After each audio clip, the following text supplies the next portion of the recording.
The George Bush who's been taking potshots at Democrats on the campaign trail was not the George Bush who came to the Capitol. Hoping the end of the bone-wearying budget process is at long last near, the purpose of this mission was just to say thanks and don't quit now. I think people recognize that more important than any individual getting it exactly his way, including the president, is to get the nation's business going forward. And that means we've got to get a deal completed. Fearful that the whole business could still blow apart, weary legislators were also trying to dial back on the tough talk as they began the tedious job of ironing out the differences in the bills passed by the House and Senate. The time for partisanship, the time for finger-pointing and blame-letting is over. A compromise is already taking shape. Sources say House members are now willing to drop their opposition to any increase in the gasoline tax, and the House Speaker all but confirmed that.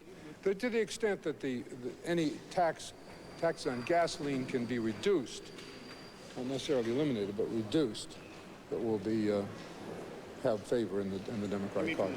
In return, Senate members are expected to go along with House members who want less severe cuts in Medicare. New taxes on beer, cigarettes, and luxury items are a certainty, since the House and Senate have already agreed on them. And the betting now is that House members will be able to shift a little more of the tax burden to the wealthy than the Senate wants. But all sides agree that's where the negotiating will be the diciest. If you move it too far in one direction, you lose 10 Republicans, then the bill's probably dead. If you move it too far in the other direction, lose 10 Democrats, it's probably dead.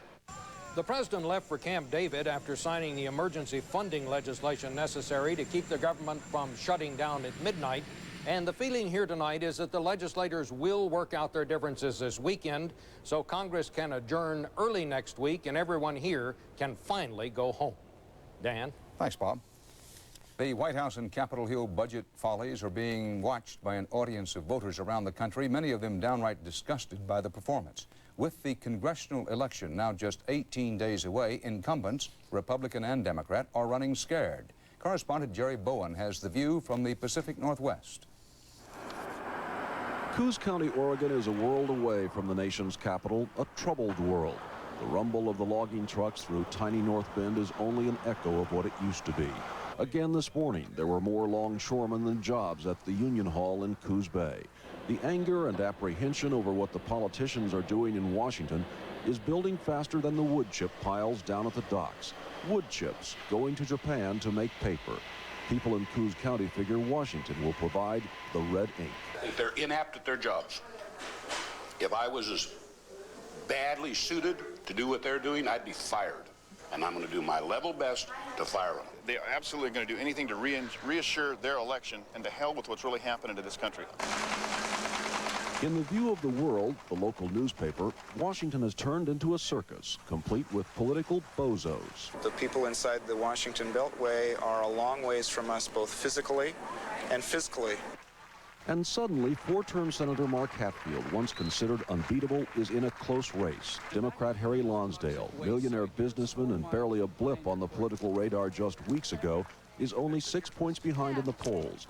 In the midst of the budget debate this week, Hatfield came home for damage control. Headed back tonight on the red eye. And then rushed back to Washington. I do sense that anger directed toward Washington from the people of Oregon. As I say to them, if they're angry, I'm doubly angry. I think people are ready to throw the rascals out. I sense it all across my state. If the throw the rascals out theme works anywhere, it would seem to be here. The economy's rocky, the unemployment rate just leaped to 9.9%. The area's heavily Democratic, and yet Republican Senator Mark Hatfield has never lost in this county. What has been lost in Oregon and elsewhere, though, is confidence. The ship of state, not unlike the little tugboat Ellen Foss, needs some work. Spending so much and not doing it right. That's what really frustrates me. Coos County is a world away from Washington, and these days, the distance seems to be growing. Jerry Bowen, CBS News, Coos Bay, Oregon. The Soviet parliament voted overwhelmingly today in favor of Mikhail Gorbachev's plan to free the Russian economy. It's a stretched-out, watered-down version of the original radical 500-day program. Gorbachev said it would take years to complete, but he told CBS News that caution is essential. It will take 5, 7, 10 years to establish the market, and that's a transition. It's the most difficult thing for us.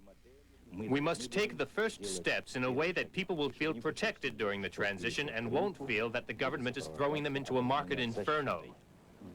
Phase 1 of the Gorbachev plan calls for producing more consumer goods and cutting the Soviet budget deficit.